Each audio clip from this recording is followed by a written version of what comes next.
Escuchando Wax FM.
En Historia de la magia, François Ribadé Dumas relata la vida del príncipe de los nigromantes, Johannes Faustus, o Faust, o Fausto.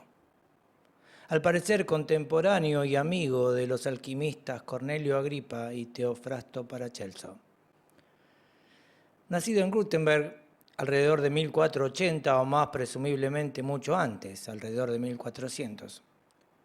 Se ganó la vida con la enseñanza a los conjuros y la buenaventura, siendo sucesivamente expulsado de numerosas universidades. Dueño de una gran erudición teológica, repudió el título de teólogo y prefirió ser llamado doctor en medicina, astrólogo y matemático. A medida que viajaba de ciudad en ciudad, su fama aumentaba y se extendía, y las misteriosas circunstancias de su muerte, tras jactarse de haber vendido su alma al diablo, confirmaron su notoriedad. Cautivado por la magia, ciencia que durante la Edad Media había recobrado su popularidad y atraía a las mentes más lúcidas e inquietas de la época, surgió en él una gran fascinación por los alquimistas y fundamentalmente por Simón, el mago, llamado el padre de los gnósticos, aquel que se enfrentó con San Pedro, recordarán, entusiasmo que conservará durante el resto de su vida y que le permitiría mantener la independencia de espíritu y de pensamiento. Partidario en un primer momento del reformismo religioso, su apasionamiento por la antigüedad pagana y sus prácticas alquímicas le valieron el anatema de Martín Lutero, que le atribuía poderes diabólicos, contribuyendo así, es de suponer que involuntariamente, a la construcción de su leyenda. Sin embargo, quienes más hicieron por ella fueron los monjes alemanes de París y de Maguncia y el contrahecho Cristóbal Wagner. Ocurrió que en 1462, la discordancia de las fechas no hace más que dar verosimilitud a una leyenda, un cierto doctor Johannes Faust se presentó en París ante el rey Luis XI para obsequiarle una magnífica Biblia copiada por su propia mano. ¿Qué era magnífica? Lo da cuenta el hecho de que el monarca quedó atónito ante la perfección de las mayúsculas, la inusitada uniformidad de las letras y la intensidad de las tintas, autorizando de inmediato al supuesto copista a poner a la venta algunos ejemplares a fin de alimentar a su familia, claro. Por calidad o por precio, la leyenda no lo aclara, los ejemplares se agotaron rápidamente. Pero así de rápido eran repuestos por el esforzado doctor, quien por tal motivo comenzó a despertar el recelo y las sospechas de sus competidores, los frailes locales, quienes no podían creer que un solo hombre fuera capaz de realizar más copias en un día que todos ellos en un año. A instancias del clero, la universidad inició una pesquisa y todos los ejemplares fueron requisados, comprobándose que algo extraño sucedía con ellos. Excepto en algunas mayúsculas y capitulares, eran todos exactamente iguales entre sí. Para monjes, obispos y autoridades, esto solo podría ser obra de un embrujo infernal, de un pacto con el diablo. Así que Faust fue detenido y todos los libreros que habían vendido sus Biblias, sometidos al tormento de rigor, confesaron, aunque vaya uno a saber qué, sin duda lo suficiente como para condenar al mago a arder en una santa hoguera ubicada en la plaza de la Grève. No fue posible. Sin que se supiera cómo, desapareció del calabozo en que había sido recluido y no hubo averiguaciones, porque eso confirmaba la intervención de Satanás. El brujo consiguió llegar hasta Maguncia, pero la iglesia había llegado antes. La iglesia siempre llega antes. El 27 de octubre de 1462, el laboratorio de Faust fue asaltado por el populacho. Su casa fue destruida y junto con ella rotas las retortas, alambiques, aparatos para fundir metales, diabólicas prensas que escribían por sí mismas y horrendas planchas en las que la palabra de Dios era reproducida con las letras invertidas, tal como suele predicar el demonio. Los ayudantes del brujo consiguieron huir y se dispersaron por Europa, esparciendo el infernal secreto cuya receta les había confiado Faust.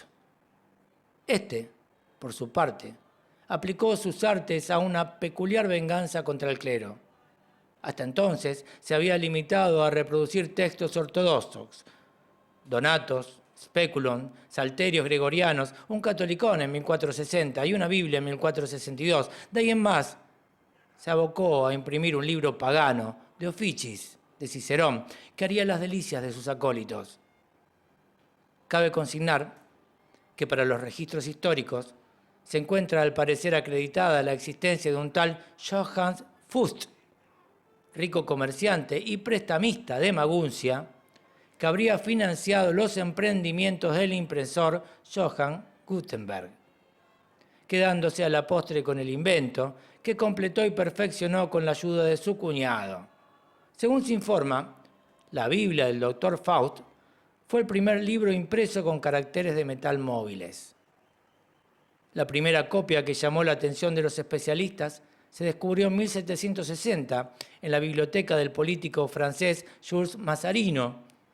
La mejor de las 47 copias existentes fue adquirida por la Biblioteca del Congreso de Washington en 1930. Nada se dice, en cambio, de ningún ejemplar de la obra del pagano Cicerón. Tras su huida de Maguncia, Fust regresó secretamente a París con su mujer y su hijo, arrastrando consigo, como todo buen alquimista, a su famulus o ayudante, al cojo Cristóbal Wagner, que será a la postre su biógrafo o su difamador, según se quiera ver. Los rastros del doctor, juntos a los de su mujer y su hijo, se pierden en París durante una peste que asoló la ciudad en 1466. Wagner declaró haber destruido, por orden de su amo, todos sus escritos, pero se abocó a divulgar las supuestas o reales hazañas del alquimista, siendo el principal difusor de la leyenda de su pacto con el diablo, invención debida a la inquina de los frailes, que con la paciencia que les era proverbial, dieron a reproducir, a mano naturalmente, copias de una calumniosa y aleccionadora biografía. La vida y la muerte del doctor, arrebatado horrenda y cruelmente por el demonio, debían servir de ejemplo al género humano, como lección para todos aquellos que se viesen tentados a renunciar a Dios para entregarse a la práctica de las ciencias ocultas y muy particularmente la de la imprenta, esa demoníaca invención que acabó con el monopolio eclesiástico de la palabra de Dios y también de la palabra de los hombres. La leyenda, basada en las revelaciones y fabulaciones de Wagner y los frailes, causó enorme impacto en Francia y en Inglaterra, dando pie a numerosas recreaciones de artistas y poetas de este misterioso personaje que sin dudas representa al genio de la Edad Media. Para la historia, diría Víctor Hugo, hijo es el operario que construye la gigantesca prensa de Maguncia. Para la leyenda, es el alquimista que busca la piedra filosofal, el encantador que evoca la beldad pagana, el brujo que se hace servir por los demonios. Es el gran insurrecto de la duda contra la fe, del libro contra la catedral, de la ciencia contra el dogma.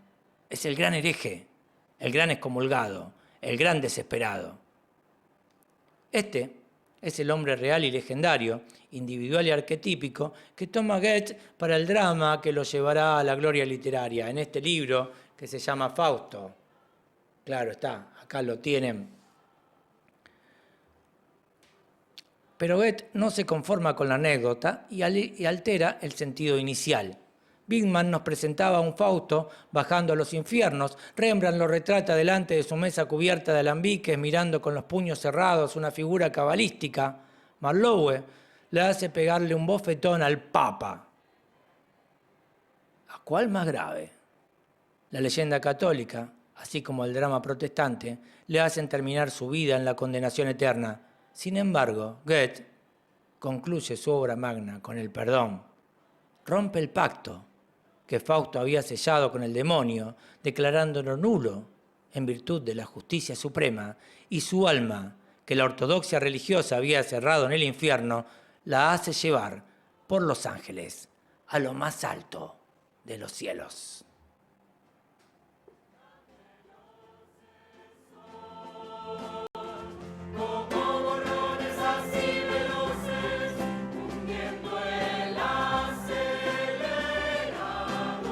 Salud y amor.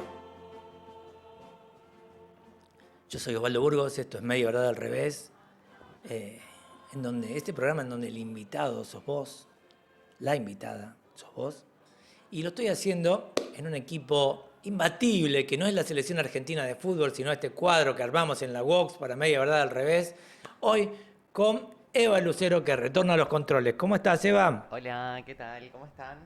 Así que estuviste en la Marcha del Orgullo. Estuve en la Marcha del Orgullo, se la pasó muy divertido, la verdad.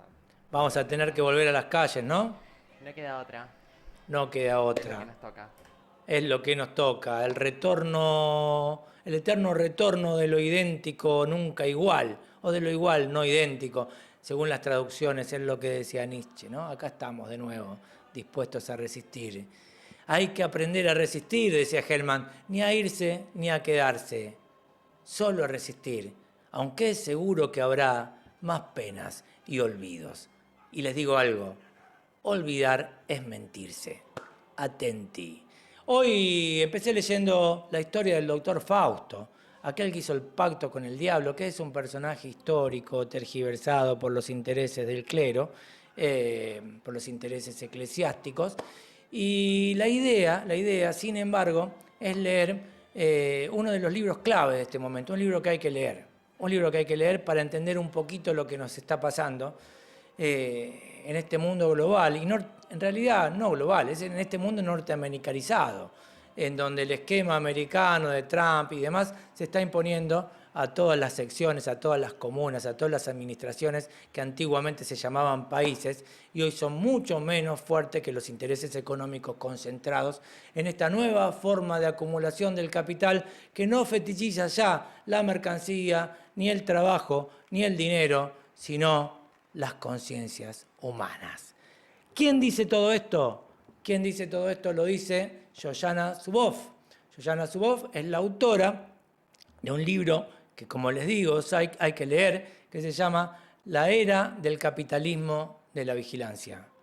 Búsquenlo, pueden encontrarlo en PDF, pueden encontrarlo, ya está en las librerías, porque fue traducido y editado por Planeta del castellano al español en 2020. Es un libro cuya primera aproximación, cuya primera versión está en alemán en 2018, en 2019 es la gran y difundida versión en inglés y bueno, fue traducido al español en 2020. La era del capitalismo de la vigilancia. Algunos dicen que cumple en el siglo XXI el papel que cumplía el Capital de Marx. Nada más y nada menos, porque nos enseña que estamos en una nueva forma de acumulación capitalista. Y si no entendemos eso, no vamos a poder afrontar lo que nos pasa, porque no se puede hacer una casa con una cuchara, ni tomar una sopa con un tenedor. Tenemos que tener las herramientas conceptuales adecuadas como para poder hacer frente a lo real, que dista mucho en este caso de ser lo imaginario, o por lo menos lo que nosotros imaginamos. Y eso también es muy simbólico. Este es un programa, no se los dije todavía, es un programa avalado por mi escuela de filosofía de la Facultad de Humanidades y Artes, nuestra querida Facultad de Humanidades de la Universidad Nacional de Rosario, en donde voy a estar presentando mi último libro, que se llama Una hecatombe de todo bien, en el 15 de diciembre a las 19 horas, viernes. Y si tiene tiempo, quiere y puede, Eva me va a acompañar ahí también, porque va a ser una fiesta en definitiva. Nos vamos a juntar a tomar unos vinos, a brindar, a celebrar la presencia de una gran filósofa, discípula de Enrique Dussel, que es Silvana Rabinovich, que viene de México a pasar esos días en la Argentina, y vamos a estar charlando con ella, además de presentar mi libro. Pero bueno, hoy el tema es el capitalismo de la vigilancia, y si me pones un separador, ya arrancamos con la lectura.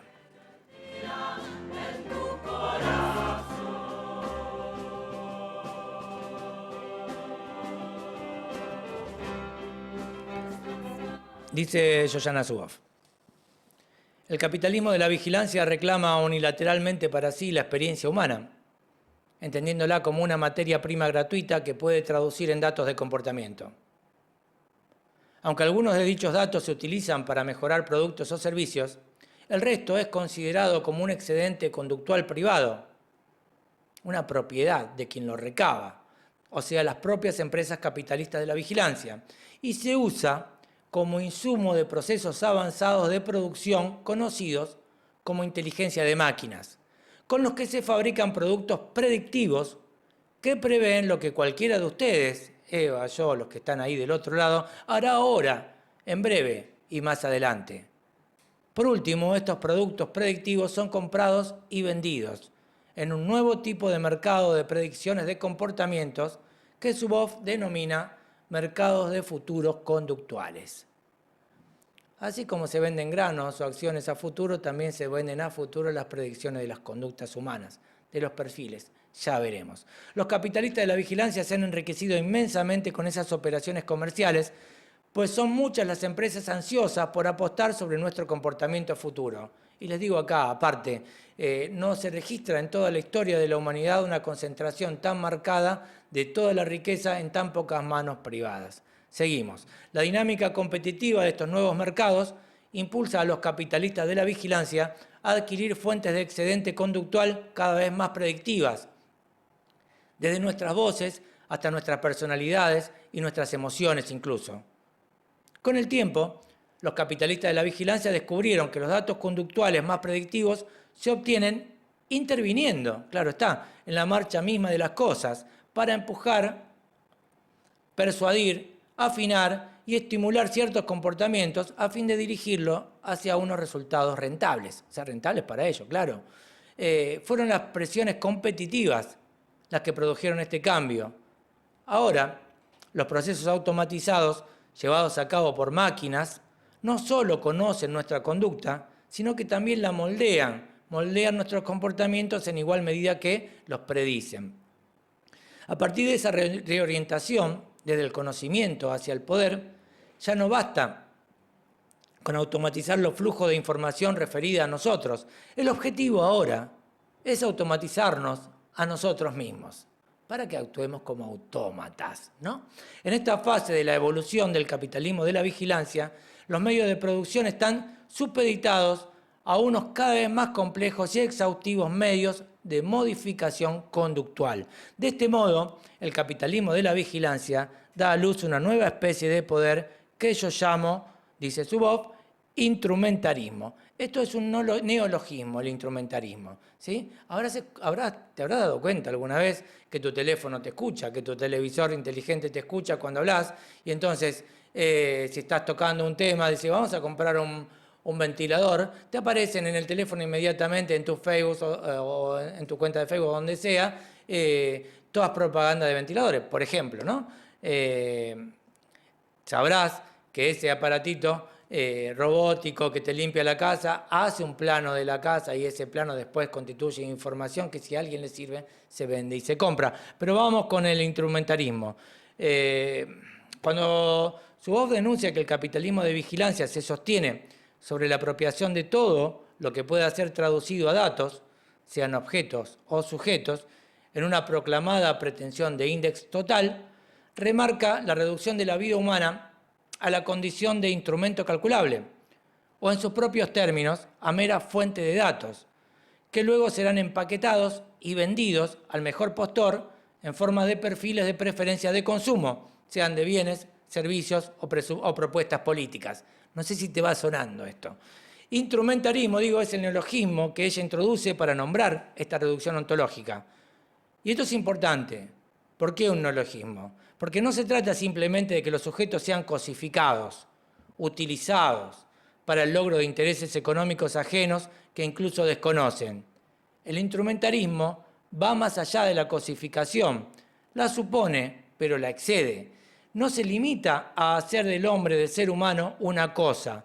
Instaura un reino en el que la diferenciación entre cosas, animales, paisajes, órganos o conductas humanas no tiene la menor importancia. ¿Por qué? Porque todo puede ser fuente de datos empaquetables y vendibles. sostenido desde la doble ficción de la accesibilidad total y del tiempo real, dos falacias, el capitalismo de vigilancia acelera incesantemente sus escalas de apropiación de las existencias y experiencias calculables, empaquetables y vendibles. Y en tanto las mismas ficciones sobre las que se asienta le exigen una continua minimización de sus márgenes de error y un continuo avance sobre los puntos oscuros o vacíos de información, ese compromiso de más y mejor en que se justifica lo obliga a tender continuamente hacia la certeza total que ofrece y supone. No sé si te quedó claro qué es el instrumentarismo, pero bueno, ahí está, pensémoslo. El poder instrumentario conoce, dice Zuboff, el comportamiento humano y no solamente lo conoce, le da forma orientándole hacia los fines de otros. En vez de desplegar armamentos y ejércitos, obra su voluntad a través del medio ambiente automatizado.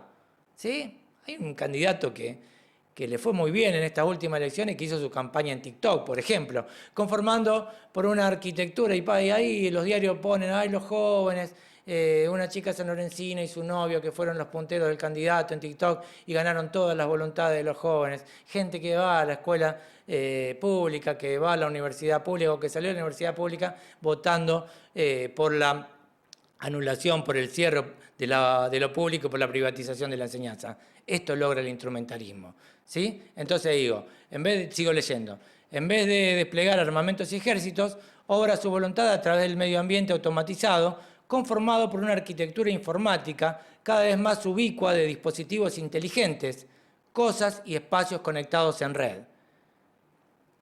La idea de este libro, del libro de Zuboff, es estudiar el crecimiento y la difusión de esas maniobras y dinámicas y el poder instrumentario que la sustenta. De hecho, hoy ya resulta difícil escapar a tan audaz proyecto mercantil cuyos tentáculos alcanzan todos los rincones. Y acá es posible, es necesario, es urgente, es imprescindible recordar a Heidegger, que ya hablaba de la técnica, de la pretensión de unicidad, de omnisciencia de la técnica. Dice, no se puede negar la técnica, porque nosotros también somos un producto técnico, no hay que ser tan nabo como para negarse a las posibilidades técnicas, pero tampoco hay que ser tan nabo como para ceder, como para sojuzgarse a los avances de la técnica y pensar que la técnica es todo, ¿no?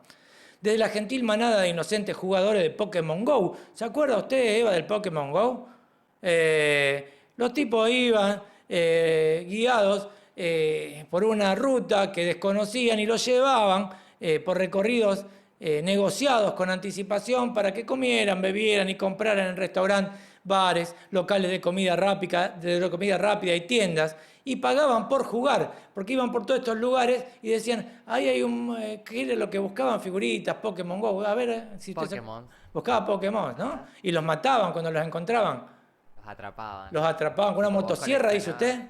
¿Cómo? ¿Lo atacaban con una motosierra cuando los encontraban? No, bueno, más o menos, pero tiramos una pokebola. Tiraban una pokebola. Gente grande, ¿no? Y yo cuando jugaba tenía 22, 23 años. Gente grande. Bueno, usted era joven. Había otros más grandes. Es decir, los llevaban por estos lugares para que participen como compradores en los mercados de futuros conductuales relacionados con el juego. Le hacían pagar para eso, ¿no? Desde eso hasta la implacable expropiación de excedente tomado de los perfiles de Facebook con el propósito de influir en la conducta individual. Ya sea haciendo que alguien compre crema antiacné a las 6 menos cuarto de un viernes, 6 menos cuarto de la tarde de un viernes, donde está preparándose para salir, o que cliquee sí en la oferta de unas nuevas zapatillas para correr cuando tiene el cerebro lleno de endorfinas tras haber participado en una larga carrera dominical, o haciendo que vote a la semana siguiente. Esto del voto no suena. Del mismo modo que el capitalismo industrial tendía a la continua intensificación de los medios de producción, los capitalistas de la vigilancia y sus actores de mercado están ahora atrapados en una dinámica de intensificación continua de los medios de modificación de la conducta y de creciente fortalecimiento del poder instrumentario. Y dice Zuboff, el capitalismo de la vigilancia sigue la tendencia contraria a la del sueño digital original, eso del mundo feliz, de que íbamos a estar todos más conectados, digamos que íbamos a estar todos más en relación, de que nos íbamos a querer. ¿Vio cuando empezó lo de la pandemia que todos decían, qué lindo, todo, mira, hay ciervitos caminando por el centro, qué bueno. Bueno, qué lindo un mundo sin seres humanos, ¿no? Y convierte proyectos como como el de las casas inteligentes, un poco menos que en historia antigua y ya olvidada. Y ahora nos vamos a ir a la pausa de mitad del programa, pero hay una canción del Indio que también les recomiendo, que se llama La marcha que les debía, y dice así: pudiste hacer tu casa inteligente al fin, mucho más inteligente que vos.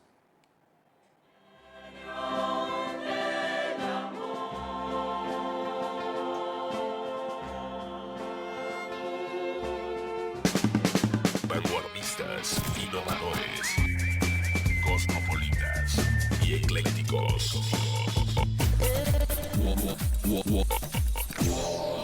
FM. Bienvenidos. Estos fueron los títulos más importantes de la semana. Nuevo gobierno. Karina Milei se reunió con Julio Vitovelo en la Casa Rosada para ordenar la transición. Si bien la hermana y mano derecha del mandatario electo hasta el momento no fue confirmada en ningún cargo dentro del Ejecutivo, hay rumores de que podría ser la próxima secretaria general de la presidencia. Panorama económico. La inflación que mide el gobierno marcó un 2,3% en la tercera semana de noviembre.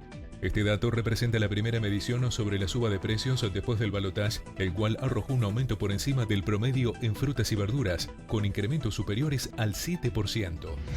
Último viaje. El presidente Alberto Fernández viajará durante la próxima semana al Vaticano para visitar al Papa Francisco en una audiencia protocolar por el fin de mandato. La visita será uno de los últimos actos del jefe de Estado antes del recambio institucional del 10 de diciembre.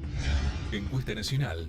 CB Consultora realizó un sondeo de opiniones para determinar cuál es el grado de expectativa que hay en torno de la figura de Javier Milei a pocas semanas de colocarse la banda presidencial. La encuesta realizada entre el 21 y 22 de noviembre sobre un total de 2.012 casos arrojó que Milei tiene un 59% de imagen muy buena, mientras que un 47,3% de la gente consultada tiene mucha expectativa sobre su futura gestión de gobierno. Por su parte, un 53% quiere que haga un ajuste moderado. En cualquier momento volveremos con más noticias. Aunque no lo gritemos a los cuatro vientos, somos millones los que tomamos esta bebida sana y rica. Por eso, tomadores de mate cocido, llegó la hora de decirlo. Oh, sí, yo tomo mate cocido y que estará bien que siempre tome. A mí me gusta y ellos también. Oh, sí, y que, y que.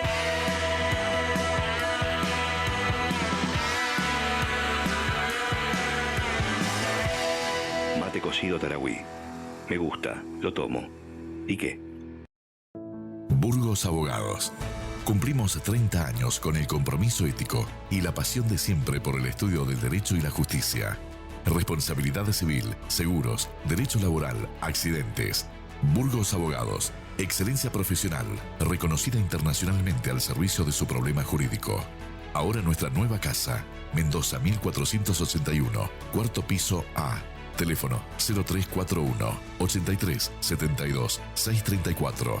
WhatsApp 341 54 22 576 o vía mail a info@burgos-medioabogados.com.ar.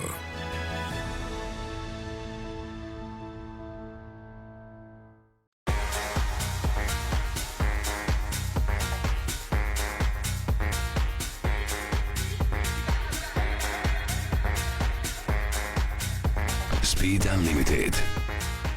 Líder. Desde Rosario, Argentina. Wax FM.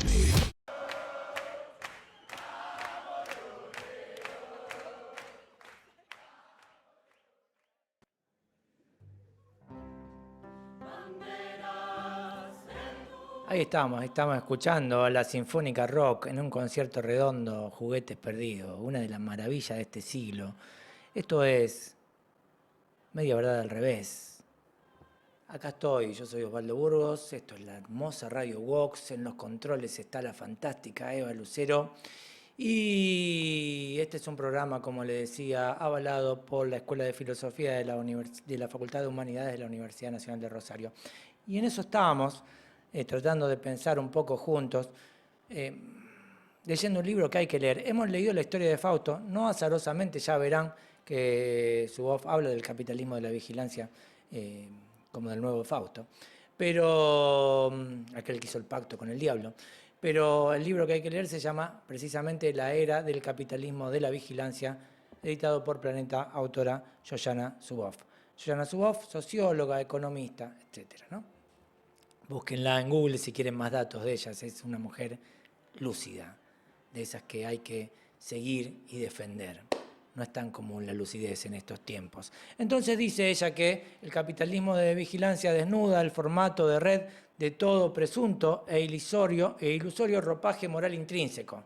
Aquello de que nos íbamos a llevar todo bien, de que más informados seríamos más felices, más conectados y demás. Desmiente que estar conectado sea algo inherentemente prosocial o inclusivo por naturaleza o automáticamente tendiente a la democratización del conocimiento. Nada de eso.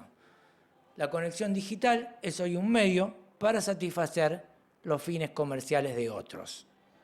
En su fundamento mismo, el capitalismo de la vigilancia es parasítico y autorreferencial, ¿sí? La conexión digital es hoy un medio para satisfacer los fines comerciales de otros. En su fundamento mismo, el capitalismo de la vigilancia es parasítico y autorreferencial. Resucita aquella vieja metáfora de Marx que retrató el capitalismo como un vampiro que se alimenta del trabajador, pero le da un giro inesperado. En lugar de los trabajadores, la fuente de alimento del capitalismo de vigilancia es cualquier aspecto de la experiencia de cualquier ser humano. Y acá vamos a hacer un poquito de historia, si me permiten. Dice Zuboff, Google inventó y perfeccionó el capitalismo de la vigilancia en un sentido muy similar a como General Motors inventó y perfeccionó el capitalismo gerencial hace un siglo. Google fue la pionera, tanto intelectual como práctica, del capitalismo de la vigilancia. Fue quien sufragó su investigación y su desarrollo. Y fue la que abrió camino con su experimentación y su implementación. Pero ya, claro está, no es el único agente embarcado en esta misión. El capitalismo de la vigilancia se extendió con rapidez a Facebook y más tarde a Microsoft. Los datos indican que Amazon también ha dado un giro en esa dirección. Esto decía en el 2020, ya es un escenario superado, están todos en esto, ¿no?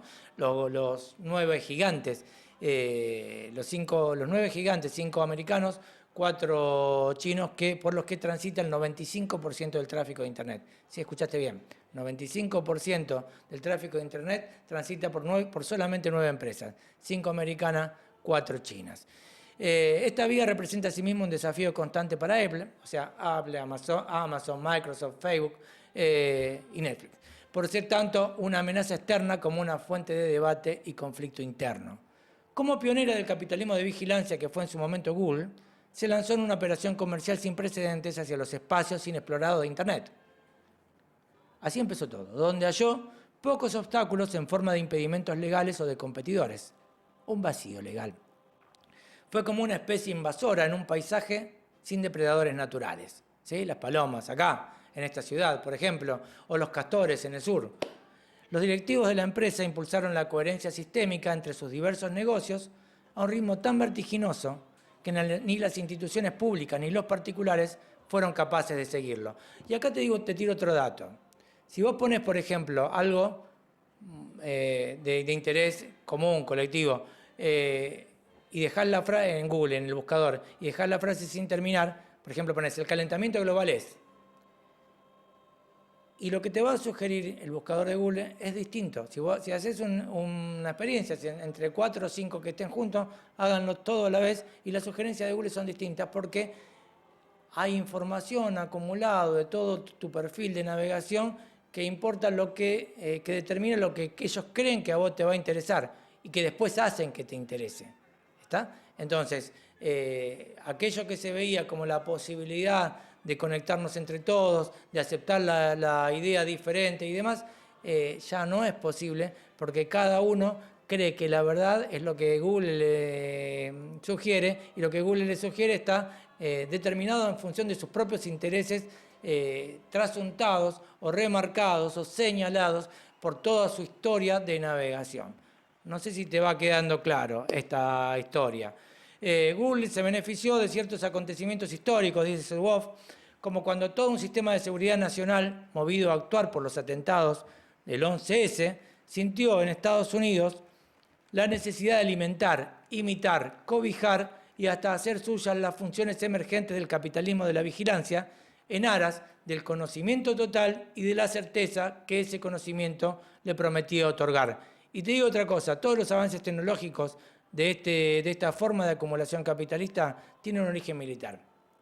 Todas estas cosas de las que disfrutamos ahora fueron primero experimentadas en estructuras militares. No es precisamente para que nos llevemos bien. Si todos nos llevamos bien, el negocio militar no prospera. Los capitalistas de la vigilancia enseguida se dieron cuenta de que podían hacer lo que quisieran y lo hicieron. Se arroparon con la bandera de la defensa de un ideal social y de la emancipación y apelaron así a las angustias e inquietudes contemporáneas y sacaron partido de ellas, al tiempo que ocultaban entre bastidores su actuación real. Se cubrieron con un manto de invisibilidad tejido a partes iguales, con los hilos de la retórica del papel empoderador de la web, la capacidad para moverse con rapidez, la seguridad de que todo esto le reportaría abundantes torrentes de ingresos, que es lo que importa, y el carácter salvaje, todavía por definir, del territorio que estaban a punto de conquistar y reclamar para sí. Actuaban protegidos por la ilegibilidad intrínseca de los procesos automatizados que están bajo su dominio, por la ignorancia a propósito de lo que tales procesos podían engendrar y así como por la sensación de inevitabilidad que estos propician.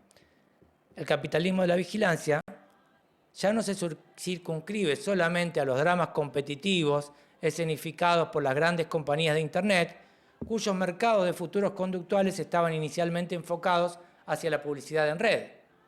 Hoy sus mecanismos y sus imperativos económicos se han convertido en el modelo por defecto de la mayoría de los negocios basados en Internet. Al final, la presión competitiva impulsó la expansión de este modelo hacia el mundo fuera de línea, en el que ahora nuestra vida cotidiana, en el parque, en la conversación del desayuno o cuando buscamos un lugar donde estacionar, por ejemplo, donde los citados mecanismos fundamentales nos expropian nuestra navegación en línea, nuestros me gustas y nuestros clics. Los productos de predicción actuales se comercian en mercados de futuros conductuales, esto ya lo dijimos, pero tiene que quedar bien claro, que se extienden más allá de los anuncios dirigidos en la red. Y abarcan ahora otros muchos sectores, como, por ejemplo, los seguros, el comercio minorista, las finanzas y un elenco creciente de compañías de bienes y servicios decididas a participar de estos nuevos y rentables mercados. Tanto si se trata de un dispositivo doméstico inteligente o de aquello que las aseguradoras llaman seguro conductual, o de miles de transacciones posibles, el scoring, ¿viste? Vos que tenés seguros con scoring, si chocás menos, pagás menos, si no chocás, pagás menos, bueno, siempre pagás más, o de miles de siempre pagás más de lo que deberías, o de miles de transacciones posibles más, ahora pagamos, como aquellos jugadores del Pokémon GO, como usted, Eva, cuando tenía 22 años y era una niña ingenua, pagamos para ser dominados. Maravilloso. Los productos y servicios del capitalismo de la vigilancia no son los objetos de un intercambio de valor. Esto es lo importante. Y acá está el cambio que da esta etapa última del capitalismo. No establecen reciprocidades constructivas entre productor y consumidor. Son más bien los ganchos que atraen a los usuarios hacia unas operaciones extractivas en las que se rebañan y se empaquetan nuestras experiencias personales para convertirlas en medios para los fines de otros. Y esto te lo voy a leer de nuevo para que te quede bien claro. Los productos y servicios del capitalismo de la vigilancia no son los objetos de un intercambio de valor, no establecen reciprocidad constructiva entre el productor y consumidor, son más bien los ganchos que atraen a los usuarios hacia unas operaciones extractivas en las que se rebañan y se empaquetan nuestras experiencias personales para convertirlas en medio para los fines de otros. Seguí buscando Pokémon por ahí vos, dale. No somos clientes del capitalismo de la vigilancia, y aunque el dicho habitual rece que cuando el producto es gratis, el producto sos vos, tampoco, dice Zuboff, tampoco esa es la forma correcta de verlo. ¿Y cuál es la forma? Bueno, ahora te lo voy a contar. Deja que brinde un poquito por nuestra desolación y por nuestra decadencia.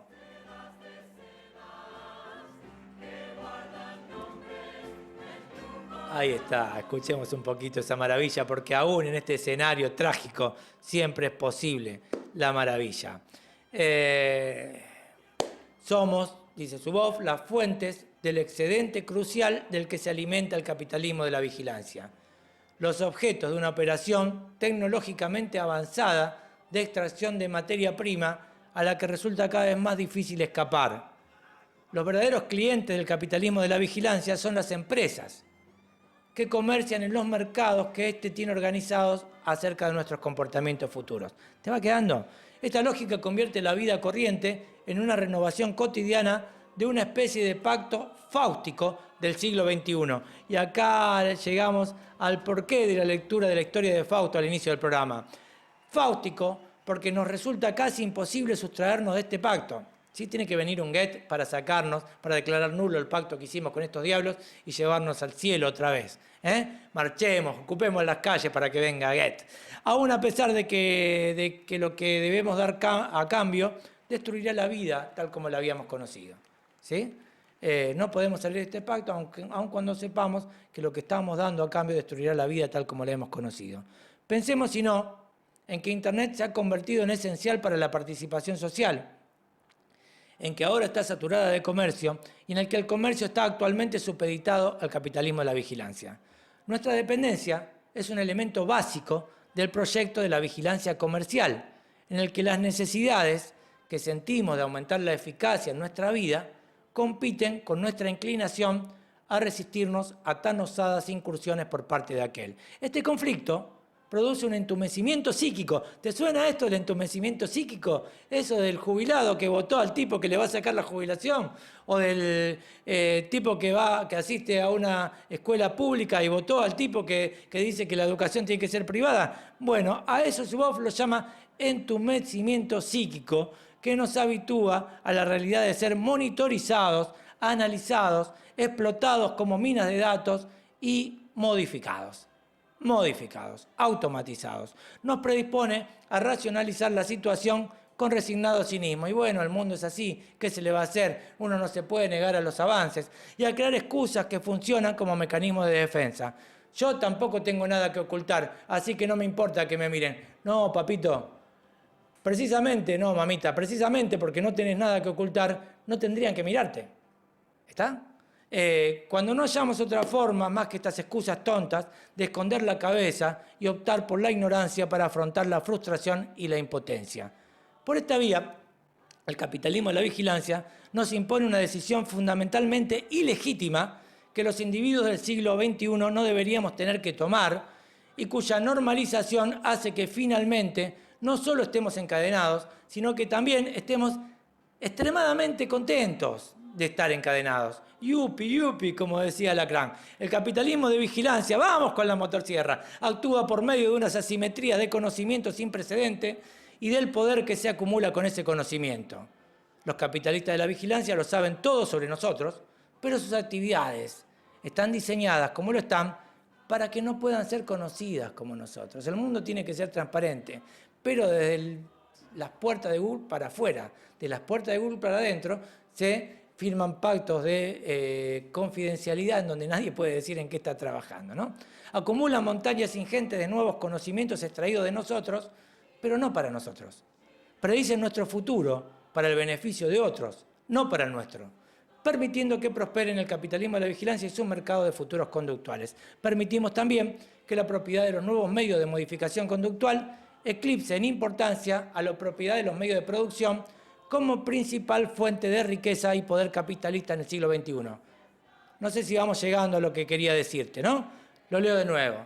Permitiendo que prosperen el capitalismo de la vigilancia y su mercado de futuros conductuales, permitimos también que la propiedad de los nuevos medios de modificación conductual eclipse en importancia la propiedad de los medios de producción como principal fuente de riqueza y poder capitalista del siglo XXI.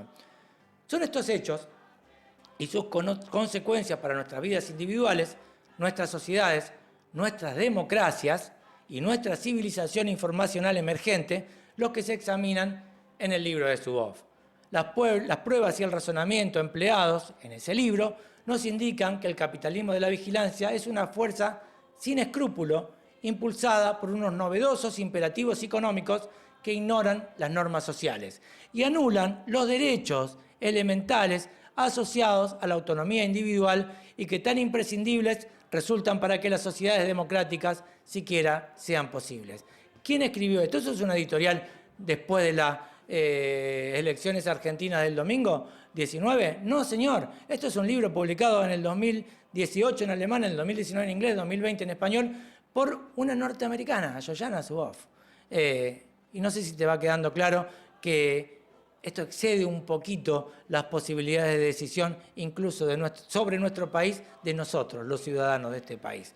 Del mismo modo que la civilización industrial floreció a expensas de la naturaleza y amenaza ahora con costarnos a todos la tierra misma, una civilización informacional modelada por el capitalismo de la vigilancia y su nuevo poder instrumentario prosperará a costa de la naturaleza humana y amenaza con costarnos nuestra humanidad misma. O sea, nosotros nos estamos dando cuenta ahora de todos los desaguisados que hizo el capitalismo industrial, ¿sí?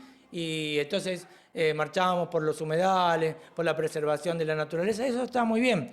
Pero el capitalismo ya no anda en eso, va mucho más adelante que nosotros y está en esta nueva fase. Y nosotros recién nos estamos dando cuenta de las consecuencias nefastas de la fase anterior, ¿no? El legado industrial de caos climático nos llena de consternación, remordimiento y temor.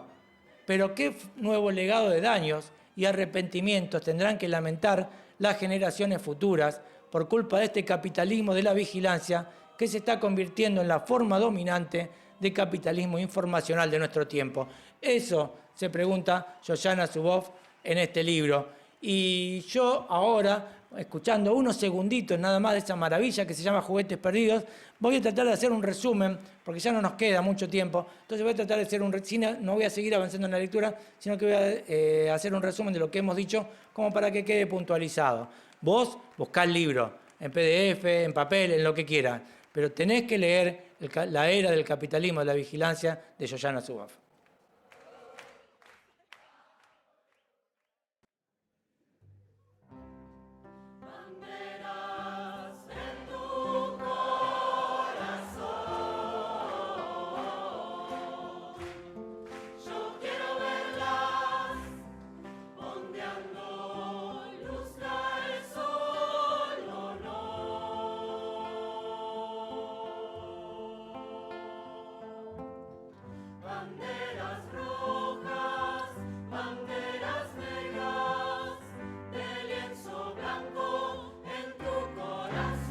Dejamos a la Sinfónica Rock, un concierto redondo por un lado, por un ratito, y hacemos un resumen de todo lo que leímos, porque ya están llegando los chicos desde lejos, no se ve para hacer el programa que sigue. Entonces, decíamos, ¿qué es el capitalismo de la vigilancia?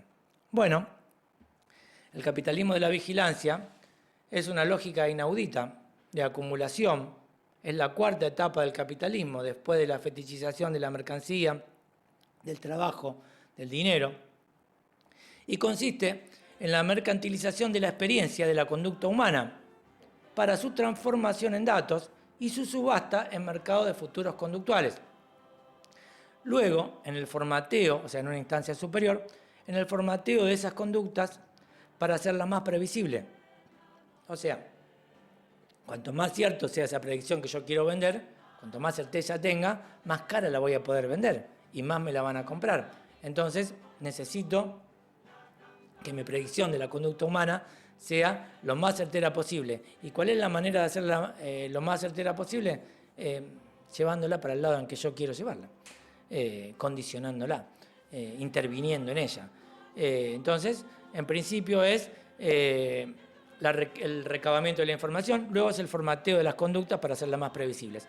Un rebaño, así lo dice Zuboff, un rebaño de experiencias empaquetadas en perfiles, ofertadas a empresas para que nos vendan sus productos o a fuerzas políticas para que nos vendan sus propuestas o a estados, etc. Somos fuente y consumidores de esos excesos conductuales a los que damos lugar. Y la clave de esto es que los capitalistas de la vigilancia son mucho más fuertes que los estados y los condicionan. Hay una película que hay que ver que se llama Cambridge Analytica, que trata de la manera en que se determinó que el Reino Unido saliera de la Comunidad Económica Europea, cómo se intervino en la voluntad de las personas en esas elecciones. La recomiendo efusivamente, Cambridge Analytica. ¿Cómo funciona el capitalismo de la vigilancia? Bueno, se trata de un sistema ubicuo, es decir, omnipresente, que se retroalimenta en una dinámica de continuo incesante, sin la posibilidad de identificar momentos de iniciación ni de cortes. Su propuesta es la de garantizar cada vez más accesibilidad, creando la ilusión de acceso a todo en tiempo real, a cambio de mayor control y previsibilidad. ¿Sí? Un pacto, más accesibilidad a cambio de mayor control y previsibilidad. Lógicamente, se sostiene sobre la pretensión irreal del índice total, o sea, de la indexación total, transformar toda la experiencia del mundo, en datos, sin puntos oscuros y sin restos. Lo más interesante es que este gran hermano se presenta como un buen amigo, o más bien como un padre sabio, siempre presente, dispuesto a ayudarnos, enmascarando su ejercicio de dominio tras la aparente fatalidad de una evolución tecnológica inevitable, que se considera el destino ineludible de la inteligencia artificial, que además es su herramienta clave. Pero sabes que no. Sabes que el capitalismo de la vigilancia es una forma de acumulación capitalista y no tiene nada que ver con la evolución de la técnica. Se dispone de la evolución de la técnica y se podría disponer para otras cosas, en otro sentido, en otra dirección. Y así como en una colonia de vacaciones general se nos infantiliza a través de la dependencia y los capitalistas de la vigilancia se apropian de todo por una simple declaración, repitiendo la lógica del conquistador. Esa declaración, viste que vos a veces pasás las páginas sin leerla y a veces ni siquiera pasás la página, la aceptás sin abrirla siquiera. Bueno, esta es la lógica del conquistador, que decía: yo tomo posesión de todas estas tierras y de toda esta gente para el rey de España. Y los indios lo miraban, ¿viste? ¿Quién es este tipo? No, alguien que viene y dice que toma posesión de nosotros y de lo nuestro para el rey de España. Y después lo hacían, avanzaban sobre los indios. Y enmascaran, así hacen los capitalistas también, enmascaran su obrar extractivo ilimitado en una falsa buena voluntad, exigiendo para sí mismos la anomia y el secreto. ¿Sí? Ellos, nadie sabe qué pasa adentro de sus oficinas. Hay acuerdos de privacidad muy estrictos, acuerdos de confidencialidad que firma la gente que trabaja en esos lugares. Y te cuento otra cosa, esto implica una desertificación, un vaciamiento de las grandes universidades del mundo que no pueden competir con las condiciones de trabajo y de investigación que da esta gente. Entonces, los mejores valores, los mejores recursos humanos, aquellos que debieran avanzar sobre el conocimiento y trasladar ese avance a las generaciones que siguen, se van y firman acuerdos de confidencialidad. Y el conocimiento así se retrae y se contrae tanto que al final termina perteneciendo a unos pocos y muy probablemente termine desapareciendo en algún momento, ¿no? Mientras tanto, todos nos quedamos con estructuras anquilosadas, intentando determinar lo que nos está pasando con herramientas propias de siglos que ya pasaron. Bueno, y eso lo pueden hacer porque reivindican para sí mismos el estado de excepción o la anomia, es decir, están al margen de la ley. El sistema excluye toda reciprocidad. Los datos que brindamos no mejoran el producto que recibimos, sino que son beneficios de terceros. ¿Qué tipo de poder les propia esta forma de acumulación capitalista? No el totalitarismo, sino el instrumentarismo. O sea, ya te expliqué lo que es el poder instrumentario. No confundir con totalitarismo, no confundir con poder totalitario. Es mucho más grave que eso. No está tan expuesto, está oculto y por eso es mucho más grave y es más abarcador inclusive. ¿Está? Entonces, no podés usar herramientas de pensamiento, conceptos para pensar creados para pensar un mundo analógico en este mundo absolutamente digital, en el que ya no hay sociedades, en el que hay una compartimentación, una pulverización en una miríada de grupúsculos del colectivo social, en donde todos se miran con miedo, dispuestos a la delación y a la desconfianza. Es imposible pensar una sociedad de gente que no se mira a los ojos, y si se mira desconfía, ¿no? Pensemos eso. O sea, el poder no es el totalitarismo, sino el instrumentarismo. Aquí se considera al ser humano como una fuente cualquiera, una fuente más de datos cuantificables, y toda construcción de sentido se reduce a la estadística. Y esto es otro tema. El cambio de los valores por valencias y el cambio de los criterios por parámetros, ¿sí? Las valencias no son valores. La optimización, la eficacia, la eficiencia, yo puedo ser mucho más eficiente en la destrucción del mundo. Yo puedo ser mucho más eficaz en la organización de una masacre, por ejemplo. Entonces, eso no es un valor, es una valencia. No confundamos, ¿sí? La verdad, la justicia son una cosa. La eficiencia, la eficacia y todo lo demás es otra, ¿sí? Eso por un lado. Y por otro lado, los criterios no son parámetros. Los parámetros miran únicamente el resultado y le importa nada el proceso. Los criterios tienen una visión más amplia y tienen que ver con el todo y con el proceso. Acá Eva me está diciendo que ya tenemos que ir cerrando y tiene razón. Así que te digo, así como el totalitarismo hacía del sujeto un objeto, en el poder instrumentario no hay diferencia entre sujeto y objeto porque todos son fuente de datos. Y esto deriva en la pretensión de sustituir el territorio por el mapa y en la difuminación de la distinción sujeto y objeto. Esto te lo dije ya. El marco conceptual que lo permite y en el que se inscribe todo esto es el de la cientificación, negación de lo filosófico en todo debate ético. Hay que recuperar la filosofía para la ética, ¿sí? No dejar el debate ético solamente en manos de los biólogos. Y te digo lo último que te digo y ya me voy. ¿Es nueva esta tecnología que funda su dispositivo de control? Esto acá, ¿es nuevo? ¿Sí? Vos tenés uno mejor que este, seguramente. ¿Son nuevos? No, es una tecnología viejísima, tiene más de un siglo, ¿sí? Se llama telemetría y es lo que se usaba para controlar a las especies animales en ambiente de semilibertad. O sea, se los capturaba, se los dormía, se le ponía un sensor y a partir de ese sensor se los controlaba todo el tiempo. ¿Está? Eso mismo. Y ellos creían que estaban en libertad, pero eran todo el tiempo mirados, eran todo el tiempo controlados. Acá estamos nosotros, señores, como el ave semisalvaje, controlados por estos aparatitos. ¿Está? Me voy, ya me estoy yendo. Como decía el paisano, ya me estoy yendo. Pero los mayores peligros que expresa esta forma de acumulación capitalista es la disgregación de las sociedades en poblaciones cuantificables, la pérdida del concepto de la privacidad como valor, la segregación social entre los míos, los tuyos y los que no son de nadie y a los que nadie le importan, el ahondamiento de las desigualdades y esto es lo último, la confusión de cuidado y vigilancia. Cuando vos te crees que te están cuidando, te están vigilando, papi, mami. Pensá en eso. Te lo dejo. Vuelvo el sábado que viene con otra edición de Media Verdad al Revés sobre música redonda. Quédense, viene desde lejos, no se ve, y acá ya están los chicos en la gatera para entrar a su programa. ¡Chao!